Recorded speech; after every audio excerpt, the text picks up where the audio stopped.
Маленькому Денису Адлейба 11 месяцев. Малыш родился с синдромом Пьера Робена.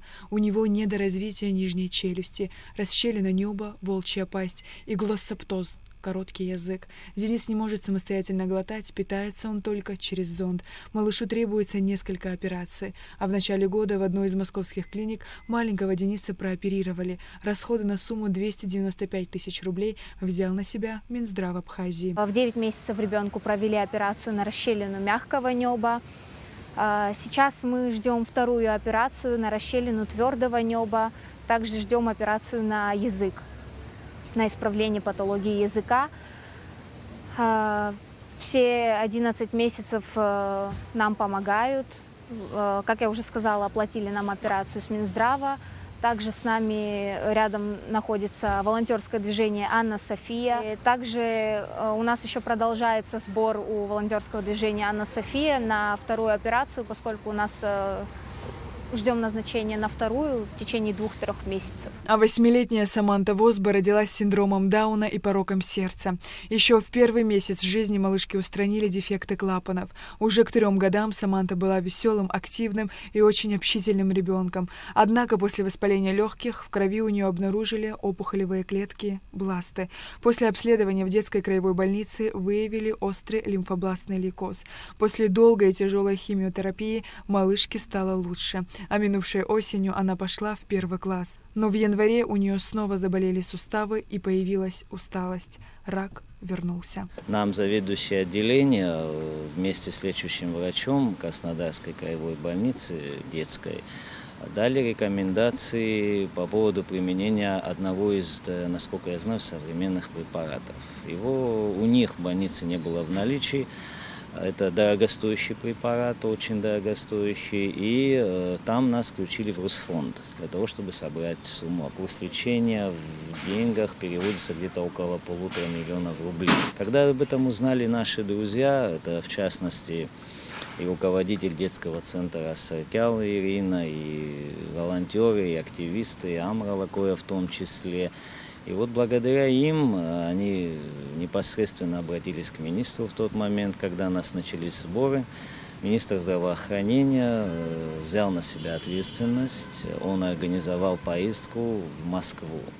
То есть, получается, фонд на том этапе приостановил сбор, и нас отправили. Там это лекарство, которое нам необходимо было, у них было в наличии, это центр имени Блохина. Это лекарство они получили в соответствии с тем, что у нас есть полис, мы являемся гражданами Российской Федерации.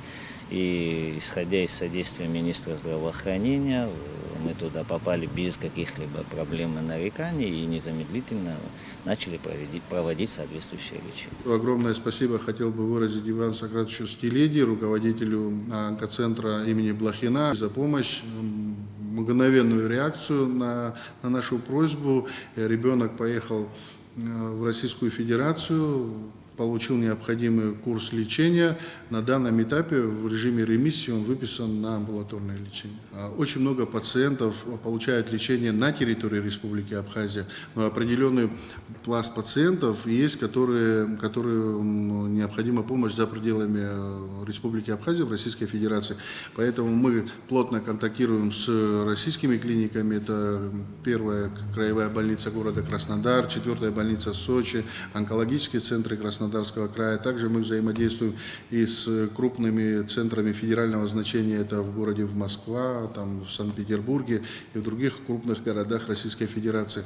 Да, налажено взаимодействие по этим направлениям. Это сердечно-сосудистая патология.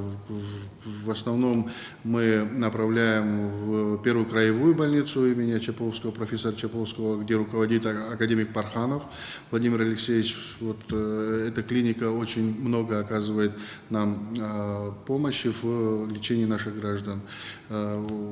Взаимодействуем мы и в режиме санитарной авиации, когда необходима помощь в экстренном порядке, когда наши граждане попадают в такую ситуацию, на которую необходимо незамедлительное реагирование и принятие незамедлительных мер. Своевременное направление на консультирование и лечение больных по неотложным медицинским показаниям в научно-исследовательские институты, лечебно-профилактические учреждения, находящиеся за пределами Республики Абхазия, одна из главных задач Министерства Министерства здравоохранения, отметил Эдуард Будба. Есть ситуации, когда нужно пациента сегодня и сейчас повести. Это касательно, допустим, экстренных травм или там сердечно-сосудистой патологии или там других нозологий, которые требуют незамедлительного перевода в профильный стационар Российской Федерации. В этом направлении мы, как правило, оперативно реагируем. Но для того, чтобы попал пациент в то или иное лечебное учреждение, мы выписку, которую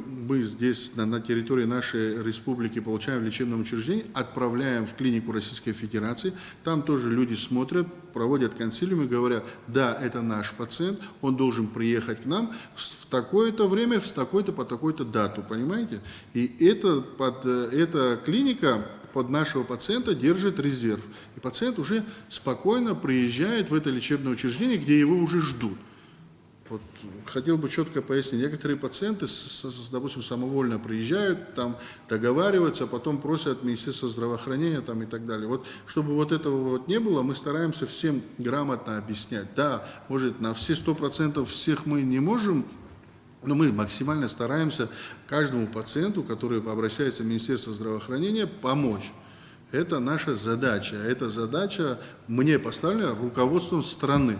Как добавил министр, есть случаи, когда Минздрав может решить вопрос пациента в течение дня, а бывает, когда на это нужно больше времени. Для того, чтобы, допустим, по кардиологии принять человека, которому нужно сделать, допустим, который надо сделать коронарографию, в последующем стентирование, к этому же тоже надо подготовиться, правильно? Клиника должна иметь резервы, должны иметь запасы, они должны знать, что приедет пациент, под которого нужно иметь, вот, допустим, вот такое оборудование или расходники, которые будут использованы. На сегодняшний день ведутся переговоры с российскими специалистами в области педиатрии, а именно обсуждается приезд сотрудников из ведущих клиник РФ для обследования детишек с диагнозом ДЦП и СМА. Мы уже определили, в какие клиники они пройдут, на диагностику дополнительную, если при необходимости, может, что-то надо дообследовать.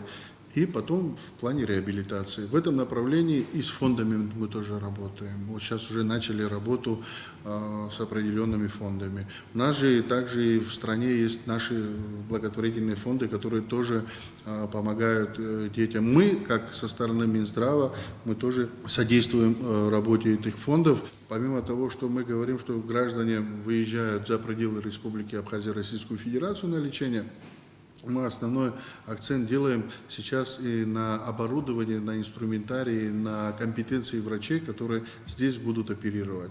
Вот буквально вчера наш коллега из Российской Федерации, который работает в одном из ведущих российских центров, мы с ним встречались, он безупречно владеет эндоскопической методикой, работал на аппаратах, роботах да Винчи, оперировал.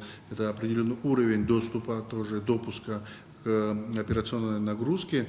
Вот мы вчера с ним проговаривали вопрос, он готов вернуться в республику и помогать нам в становлении именно вот той службы и оперировать. И мы будем заявляться и просить, чтобы, допустим, усиливали ту или иную службу для того, чтобы все виды оперативного вмешательства делались на территории Республики Абхазия. У нас такие планы. Эндоскопией должны заниматься максимально, перейти в эндоскопическую хирургию максимально. Для этого нам нужны оборудование, стойки, хирургические операционные блоки и так далее. В этом направлении тоже будем просить руководство страны, чтобы нам помогли для того, чтобы наши граждане уже здесь непосредственно получали высокотехнологическое медицинское вмешательство. В нашем репортаже сегодня истории двух героев, маленьких бойцов, которые каждый день борются за жизнь. К сожалению, в республике немало людей с проблемами со здоровьем, и не у всех есть возможность самостоятельно оплатить лечение. Так, с января 2022 года на неотложную медицинскую помощь нашим гражданам Минздравом Абхазии было потрачено более 50 миллионов рублей. Работа в этом направлении продолжается. Сария Кварцхеля, Константин Парулова, Лилиан Маршан, Камила Джопуа, Абхазское телевидение.